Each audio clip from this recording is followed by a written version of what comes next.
बेटा class 9th की NCERT exemplar का जो है वो हम लोग एटम्स एंड मॉलिक्यूल्स केमिस्ट्री का चैप्टर जो है वो करने वाले हैं। सारे जो है वो एमसीक्यूज जो है वो इस पर्टिकुलर वीडियो के अंदर कवर अप करेंगे। काफी लंबा चैप्टर है, 2 वीडियोस जो है वो हम लोग बनाने वाले हैं। काफी इंपॉर्टेंट और इंटरेस्टिंग ये पर्टिकुलर लेक्चर जो है वो होने वाला है। पेन कॉपी निकाल लीजिए, सब कुछ जो है वो बेटा जी हम लोग नोट करने वाले हैं। चलिए बेटा फर्स्ट क्वेश्चन पे जो है वो हम लोग मूव करते हैं।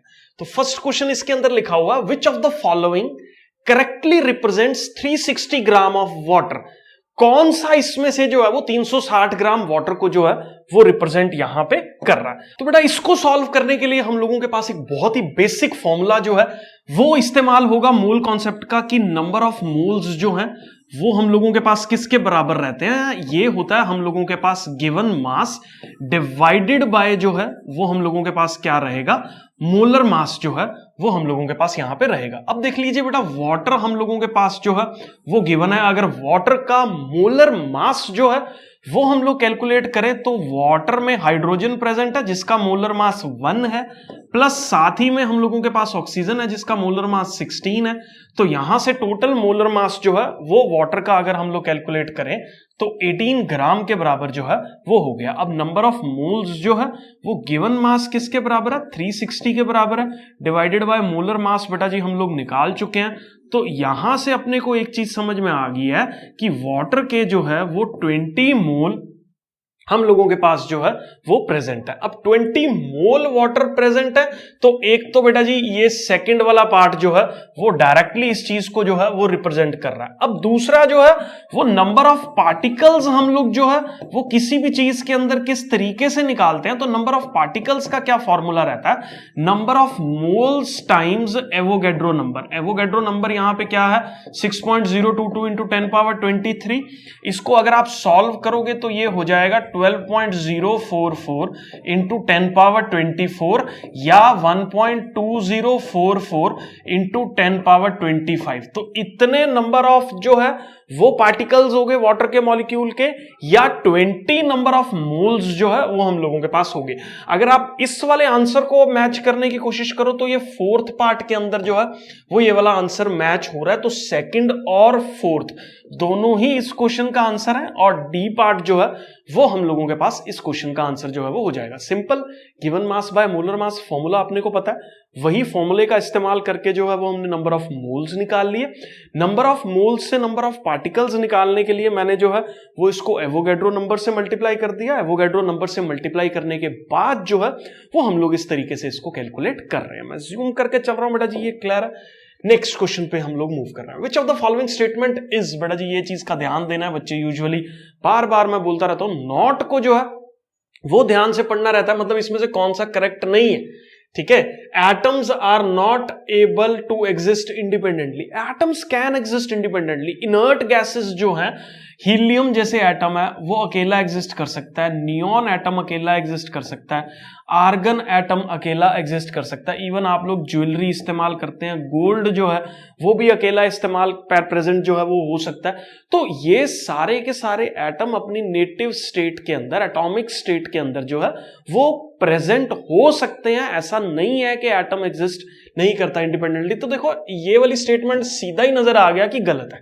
ठीक है, क्योंकि इसने बोला are not able to exist independently, और हमने भी क्या बताना है कौन सा सही नहीं है। तो ये सही नहीं है, एटम्स कैन एग्जिस्ट इंडिपेंडेंटली। तो मैं जूम करके चल रहा हूं, ये क्लियर है। Atoms are the basic units from which molecules and ions are formed. बिल्कुल सही है। जैसे मान लो मॉलिक्यूल है हम लोगों के पास वाटर, तो ये कैसे एटम से बना है, 2 हाइड्रोजन एटम से बना है और 1 ऑक्सीजन एटम से बना है। तो जो भी एटम्स, आयंस, मॉलिक्यूल्स जो है वो हम लोगों के पास रहते हैं, सारे एटम्स ही एक दूसरे के साथ जो है वो कंबाइन करते हैं, आपस में इलेक्ट्रॉन्स को शेयर करते हैं, बॉन्ड जो है वो उनके बीच में बनता है। तो एटम्स जो है वो इसलिए बेसिक यूनिट्स है। Atoms are always neutral in nature. देखो एटम्स यूजुअली जो है वो न्यूट्रल होता है, लेकिन जो एटम अपना इलेक्ट्रॉन लूज कर दे या गेन कर ले उन एटम्स के ऊपर चार्जेस जो है वो आ जाते हैं, जिसको हम लोग आयंस जो है वो बोलते हैं। तो यूजुअली एटम, जैसे अगर मैं सोडियम की बात करूं तो सोडियम जो एटम है वो न्यूट्रल है, लेकिन अगर ये अपनी जो है वो स्टेबल स्टेट के अंदर आएगा तो इसके ऊपर जो है वो चार्ज आ जाएगा। ठीक है, लेकिन ओवरऑल जितने नंबर ऑफ हमारे पास प्रोटॉन्स होते हैं उतने ही नंबर ऑफ इलेक्ट्रॉन्स जो है वो हम लोगों के पास प्रेजेंट रहते हैं किसी भी पर्टिकुलर एटम के अंदर। तो यूजुअली जो न्यूट्रल नेचर है वो एकदम करेक्ट स्टेटमेंट है। Atoms aggregate in large number to form a matter that we can see feel and touch. बिल्कुल सीखा। जैसे मान लीजिए ये कोई भी मैटर है, ये पेन है, ये मैटर है, ठीक है, ये बहुत सारे एटम्स से मिलकर बना हुआ है, मैं इसको टच कर रहा हूं, मैं इसको फील कर पा रहा हूं, ये मुझे स्पर्श का एहसास जो है वो दे रहा है। ठीक है, तो मैं ज्यूम करके चल रहा हूं बेटा जी, आपको समझ में आ गया और ये एकदम जस्टिफाइड है कि ए पार्ट ही इस पर्टिकुलर क्वेश्चन का आंसर जो है वो क्यों है। नेक्स्ट क्वेश्चन पे जो है वो हम लोग मूव करेंगे। अब विच ऑफ द फॉलोइंग, देखो बेटा नाइट्रोजन गैस की बात हो रही है, तो नाइट्रोजन गैस जो है वो मॉलिक्यूल की फॉर्म में एग्जिस्ट करती है जिसको हम लोग N2 से जो है वो रिप्रेजेंट करते हैं। देखो ये तो एटॉमिक सिंबल है, ये हम लोगों के पास आयन है, ये इसका करेक्ट आंसर है, ये जो है वो निकल का सिंबल है। तो कहीं पे भी ये चीज आपको ध्यान देनी है कि नाइट्रोजन के साथ अगर गैस वर्ड इस्तेमाल हो रहा है, मतलब हम लोग बात कर रहे हैं कि इस एनवायरमेंट के अंदर, हमारे एटमॉस्फेयर के अंदर जो नाइट्रोजन है वो एक डाई एटॉमिक स्टेट जिसमें एक N2 का मॉलिक्यूल जो है वो फॉर्म होता है, उस पर्टिकुलर स्टेट के अंदर जो है वो एग्जिस्ट करती है। खाली नाइट्रोजन लिखा होता तो हम लोग जो है वो ये डी पार्ट इसका आंसर कर सकते थे, लेकिन अब यहां पे जो है वो सिंबल के साथ गैस जो है वो वर्ड यूज करा, तो नाइट्रोजन गैस जो है वो डाई एटॉमिक स्टेट के अंदर ही N2 के मॉलिक्यूल को जो है वो हम लोग बोल देते हैं। मैं ज्यूम करके चल रहा हूं, ये क्लियर है। नेक्स्ट जो है वो अपने को सिंबल बताना है बेटा जी। जो भी दो लेटर सिंबल्स होते हैं ना, याद रख लीजिए उनका जो फर्स्ट लेटर होता है, ये लेटर हमेशा जो है वो कैपिटल रहता है, और जो नेक्स्ट लेटर होता है ये हमेशा जो है वो स्मॉल लेटर होगा। तो ये वाला सिंबल एकदम गलत है क्योंकि इसमें दोनों लेटर जो है वो कैपिटल हैं, ऐसा नहीं है। हम लोगों के रूल्स रेगुलेशंस और केमिस्ट्री के IUPAC कन्वेंशंस के हिसाब से जो भी दो लेटर सिंबल्स हैं उसमें फर्स्ट लेटर अपने को कैपिटल रखना है और सेकंड लेटर जो है उसके बीच में कोई गैप नहीं देना और उसको जो है वो स्मॉल रखना है। ठीक है, जैसे फॉर एग्जांपल एल्यूमिनियम है तो इट इज एल्यूमिनियम, मैग्नीशियम है तो M बड़ा G छोटा। तो जो भी दो लेटर सिंबल्स हैं वो यूजुअली ऐसे ही रिप्रेजेंट जो है वो हम लोग कर रहे हैं। तो मैं जूम करके चल रहा हूं। क्वेश्चन नंबर 3 और 4 जो है वो आपको क्लियर है। नेक्स्ट क्वेश्चन पे जो है वो हम लोग मूव कर रहे हैं। Which of the following would way the highest, इसमें से सबसे ज्यादा वेट जो है वो किसका है। देखो बेटा जी, हमारे पास जो नंबर ऑफ मोल्स होते हैं, ये मैंने अभी बताया आपको, गिवन मास बाय किसके बराबर रहता है, मोलर मास के बराबर रहता है। तो इसमें से सबसे ज्यादा मास किसका है, that is equal to number of mole times the molar mass. तो number of mole times molar mass जिसका सबसे बड़ा, उसी का जो है वो गिवन मास सबसे बड़ा। तो कैलकुलेट कर लेते हैं। सुक्रोस जो है ना, इसका अगर आप मोलर मास कैलकुलेट करो तो 12 कार्बन है, हर एक कार्बन का मास 12 रहता है। 22 जो है वो हम लोगों के पास यहाँ पे हाइड्रोजन प्रेजेंट है, हर हाइड्रोजन का मास 1 रहता है, प्लस 16 मास ऑक्सीजन का है और यहाँ पे 11 प्रेजेंट है। तो इसको आप सॉल्व करोगे ना तो 342 ग्राम जो है वो हम लोगों के पास ये पर्टिकुलर ए पार्ट का जो मोलर मास है वो हो जाएगा। अब अपने पास अगर मैं ए पार्ट के मोलर गिवन मास की बात करूं तो दैट इज 0.2 मल्टीप्लाइड बाय 342 हो गया। अगर मैं बी पार्ट के मोलर मास की बात करूं तो 2 मोल्स है, 2 मोल्स कार्बन डाइऑक्साइड। देखो बेटा जी, कार्बन डाइऑक्साइड कार्बन से बना हुआ है और 2 जो है वो इसके अंदर ऑक्सीजन है। तो इसको अगर आप सॉल्व करोगे तो 44 ग्राम जो है ये क्या हो गया हमारे पास molar mass of A part, ये हो गया molar mass of B part. तो गिवन मास ऑफ बी कितना होगा, 2 नंबर ऑफ मोल्स टाइम्स यहां पे जो है 44 हो जाएगा। इसको सॉल्व कर दोगे तो बेटा जी 88 जो है वो हमारे पास आ जाएगा। ऐसी सी पार्ट को अगर हम लोग सॉल्व करें, 2 मोल कैल्शियम कार्बोनेट, तो अगर मैं molar mass of C part निकालूं यहाँ पे तो कैल्शियम का 40 रहता है, कार्बन का जो है वो हमारे पास 12 है, प्लस 3 टाइम्स जो है वो ऑक्सीजन प्रेजेंट है। इसको आप सॉल्व करोगे ना तो 100 ग्राम जो है वो आने वाला है। तो मोलर मास 100 ग्राम हो गया। तो यहाँ पे गिवन मास जो है वो 2 मोल है, तो 2 multiplied by 100 that is equal to 200 जो है वो गिवन मास हम लोगों के पास हो गया। अब 10 मोल्स वाटर का है। वाटर का मोलर मास मुझे लगता है सबको याद ही होगा, नंबर ऑफ मोल टाइम्स 18। तो इसको सॉल्व करोगे तो 180 ग्राम जो है वो हमारे पास पानी का मास यहाँ पे हो जाएगा। ठीक है, अब यहाँ पे एक चीज आपको ध्यान देनी है, ये 1/5 है, इसका 1/5 अगर हम लोग करेंगे तो ये 6 कुछ जो है 68 के आसपास जो है ये अप्रोक्सीमेटली आ जाएगा। तो ये अप्रोक्सीमेटली मैं यहां पे इसको 68 के आसपास जो है वो लिख देता हूं। अपने को क्या बताना है, हाईएस्ट किसका है, तो हाईएस्ट देख लीजिए बेटा, ये 200 वाला जो है वो हमारे पास हाईएस्ट है, तो 2 मोल्स सी पार्ट जो है वो इसका आंसर हो गया। तो given mass upon molar mass number of moles होते हैं। गिवन मास जो है वो हम लोगों ने निकाल लिया, number of mole times the molar mass. हर एक पार्ट के अंदर पहले मोलर मास कैलकुलेट कर लिया, फिर नंबर ऑफ मोल्स से उस पर्टिकुलर मोलर मास को हमने मल्टीप्लाई कर दिया। जो वैल्यू सबसे बड़ी आई वो हम लोगों के पास जो है वो सबसे बड़ा मास गिवन है। तो मैं अज्यूम करके चल रहा हूं ये पर्टिकुलर क्वेश्चन जो है वो आपको क्लियर है। नेक्स्ट क्वेश्चन पे हम लोग मूव कर रहे हैं। Which of the following has maximum number of atoms. तो ऐसे केसेस में जहां पे मैक्सिमम नंबर ऑफ एटम्स आपको निकालने हैं तो नंबर ऑफ मोल्स निकाल लो।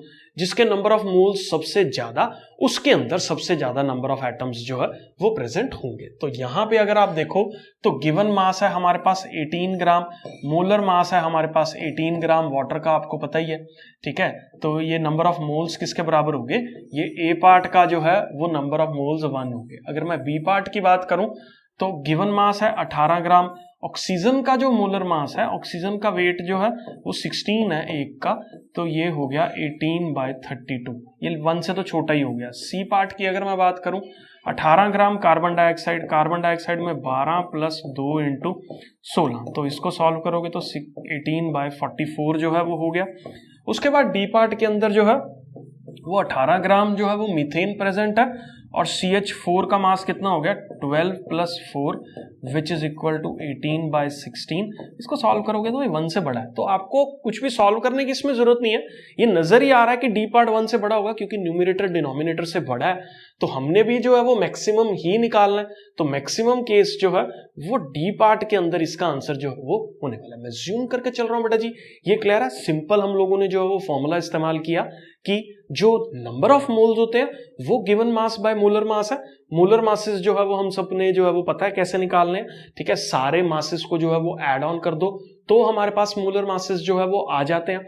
अब इन्हीं मासेस को ऐड ऑन करके हमने जो है वो नंबर ऑफ मोल्स निकाल लिए चारों केसेस के अंदर।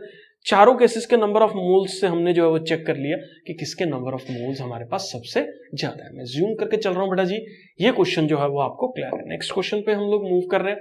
Which of the following contains maximum number of molecules. तो इस केस में भी नंबर ऑफ मोल्स निकाल लो, जिसके अंदर नंबर ऑफ मोल्स सबसे ज्यादा उसके अंदर नंबर ऑफ मॉलिक्यूल्स सबसे ज्यादा। तो फर्स्ट पार्ट ए पार्ट की अगर मैं बात करूं, given mass is 1 gram and molar mass carbon dioxide का आपको याद हो ही गया कि 44, ठीक है। अब नंबर ऑफ मॉलिक्यूल्स में कन्वर्ट करना है तो नंबर ऑफ मोल्स को किससे मल्टीप्लाई कर दो, एवोगैड्रो नंबर से जो है वो इसको मल्टीप्लाई कर दो। देखो बेटा जी, जिसको भी लग रहा है कि यार ये जो मूल कॉन्सेप्ट है इसके अंदर कुछ डाउट्स आ रहे हैं, तो इसका पूरा बेसिक एक वीडियो जो है वो मैंने डिस्क्रिप्शन बॉक्स में लिंक जो है इसका दे रखा है और आई बटन पे भी है, प्लेलिस्ट जो है वो उसकी बनी हुई है, तो वहां पे सारा मूल कॉन्सेप्ट का फंडा मैंने समझा रखा है, ठीक है। मेरे क्लासरूम लेक्चर का रिकॉर्डिंग वीडियो है वो, उसको जरूर देख लो। ये सब चीजों को सॉल्व करने से पहले काफी सिंपल हो जाएगा आप लोगों के लिए चीजों को अंडरस्टैंड करना, ठीक है।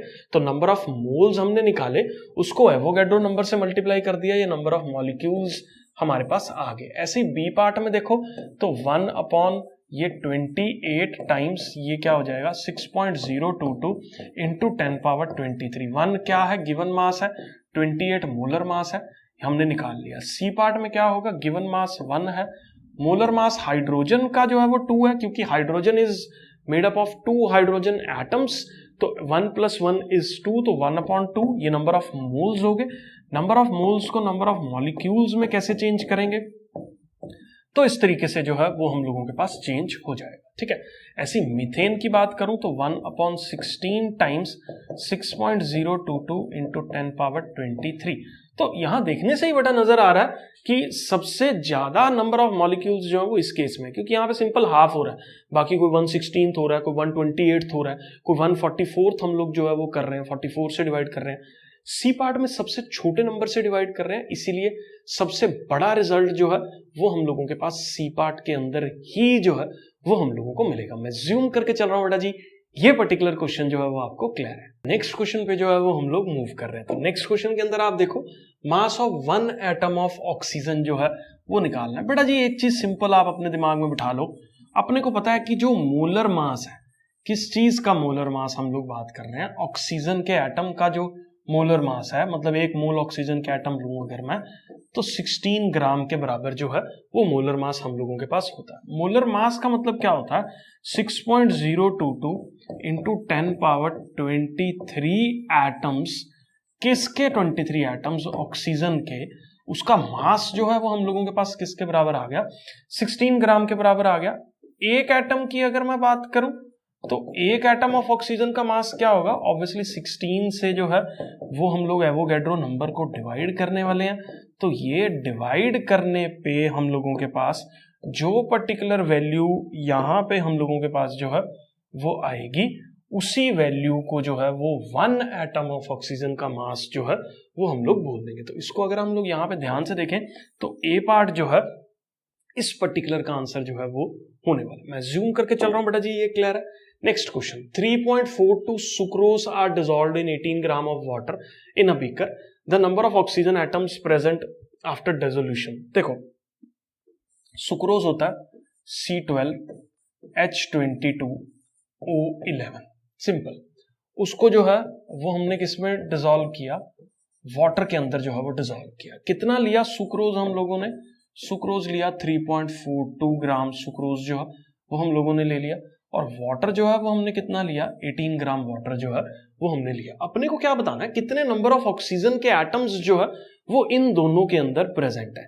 सबसे पहले ऐसे सवाल के अंदर जो ये C12H22O11 है ना, इसको सुक्रोज हम लोग बोलते हैं। इसका मोलर मास मैंने अभी पीछे भी कैलकुलेट जो है वो करा है। इसका मोलर मास निकाल लो, कैसे निकलेगा? 12 टाइम्स 12, क्योंकि कार्बन का जो है वो 12 है और यहाँ पे 12 कार्बन जो है वो प्रेजेंट है, प्लस 22 है, टाइम्स 1 प्लस 11 इंटू 16 आप सॉल्व करोगे तो इट विल बी 342। तो अब गिवन मास यहाँ पे कितना? 342 मोलर मास है। गिवन मास कितना? 3.42। तो यहाँ पे number of moles of oxygen किसके बराबर आ जाएंगे? 3.42 divided by 342 which is equal to, हम लोगों के पास कितना हो गया? 0.01 मोल हो गए किसके? सुक्रोज के। ऐसे ही बेटा जी अगर हम लोग यहां पे देखें तो गिवन मास है 18, मोलर मास वाटर का भी 18 है, तो यहां पे कितने हो गए? 1। तो यहां हो गया 1 मोल किसका? वाटर का। ठीक है, तो मैं जूम करके चल रहा हूं, यहां तक तो सबको क्लियर है। सिंपल सा फॉर्मूला हमने यूज किया, पहले मोलर मास हमने सुक्रोज का निकाल लिया। अपने पास गिवन मास कितना है क्वेश्चन के अंदर? 3.42 है। Given mass by molar mass करा, given mass by molar mass करने से जो है वो हम लोगों के पास नंबर ऑफ मोल्स आ गए। ठीक है, एक चीज समझ में आ गई? अब सुक्रोज के नंबर ऑफ मोल्स हैं, ये ध्यान से समझो। सुक्रोज के अगर नंबर ऑफ मोल्स हैं तो एक सुक्रोज के मॉलिक्यूल में कितने ऑक्सीजन के जो है वो एटम्स प्रेजेंट है? 11। तो इतने मोल्स ऑफ सुक्रोज में कितने ऑक्सीजन के एटम्स प्रेजेंट होंगे? बट ऑब्वियसली 11 से मल्टीप्लाई कर दो, प्लस यहाँ पे 1 मोल है वाटर का, एक मोल में कितने ऑक्सीजन है? 1, तो इसलिए यहाँ पे 1 से मल्टीप्लाई कर दिया। तो अगर आप इसको सॉल्व करोगे तो it will be 0.11 plus 1 which is equal to 1.11 mole हो गया हमारे पास किसका? ऑक्सीजन का। अगर नंबर ऑफ ऑक्सीजन के एटम्स या पार्टिकल्स जो है वो निकालने हैं मेरे को, तो 1.11 मोल हम लोगों के पास क्या है? ऑक्सीजन प्रेजेंट है। तो 1.11 मोल को एवोगैड्रो नंबर से जो है वो आप मल्टीप्लाई कर देंगे तो हम लोगों के पास जो है वो नंबर ऑफ ऑक्सीजन के एटम्स जो है वो हम लोगों के पास आ जाएंगे। ठीक है, तो अगर आप इसको आप सॉल्व करेंगे तो ये ए पार्ट 6.68 इंटू 10 पावर 23 ऑक्सीजन के एटम्स के बराबर जो है वो हो जाएगा। क्वेश्चन सिंपल था। सुक्रोज जो है उसका गिवन मास, मतलब मास गिवन था, वाटर का मास गिवन था। सुक्रोज और वाटर के अंदर टोटल नंबर ऑफ कितने मोल्स प्रेजेंट है सुक्रोज और वाटर के, वो हम लोगों ने simple formula given mass by molar मास करके कैलकुलेट कर लिया। अब एक मोल अगर मैं बात करूं सुक्रोज की, एक मॉलिक्यूल सुक्रोज के अंदर 11 जो है वो ऑक्सीजन के एटम्स प्रेजेंट है, तो इतने मोल्स ऑफ सुक्रोज में कितने एटम्स प्रेजेंट होंगे? बट ऑब्वियसली 11 से जो है वो उसको मल्टीप्लाई कर दिया। ऐसे ही हमने वाटर को जो है वो 1 से मल्टीप्लाई कर दिया, क्योंकि एक वाटर में एक ही ऑक्सीजन का एटम जो है वो प्रेजेंट था। दोनों को ऐड कर दिया और total number of moles of oxygen जो है वो निकाल लिए। उसके बाद सिंपल एवोगैड्रो नंबर से मल्टीप्लाई किया और आंसर जो है वो हमारा आ गया। नेक्स्ट क्वेश्चन पे मूव कर रहे हैं। A change in the physical state that can be brought about, किसी भी फिजिकल स्टेट के अंदर चेंज जो है वो कैसे लाया जा सकता है। देखो मान लो ये मेरा हाथ है, इसको कैसे जो है वो इसके अंदर चेंज लाऊं, तो इसको एनर्जी लगा के मैंने मोड़ दिया, तो या तो एनर्जी दे के या उसमें से एनर्जी जो है वो निकाल के, तो दो ही चीजें से जो है वो only when the energy is given to the system, only when the energy is taken out from the system, when either the energy is given और टेकन आउट, दोनों केसेस में ही जो है वो कुछ ना कुछ फिजिकल चेंजेस जो है वो उसके अंदर हम लोग लेके आ सकते हैं। तो सी पार्ट जो है वो इस पर्टिकुलर का आंसर जो है वो हो जाएगा। मैं जूम करके चल रहा हूं, ये पर्टिकुलर क्वेश्चन जो है वो क्लियर है। नेक्स्ट वीडियोस के अंदर जो है वो हम लोग शॉर्ट आंसर टाइप क्वेश्चंस जो है वो करने वाले हैं। Stay tuned, stay connected and see you soon.